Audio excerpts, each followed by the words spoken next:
Here's I'm going to show you how to show internet speed in your Samsung Galaxy status bar.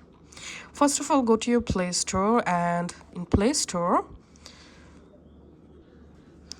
search for internet speed meter.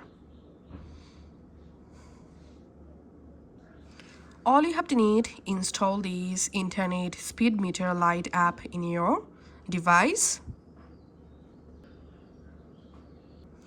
Once the app installed, open the app. Here tap on grant permission, allow,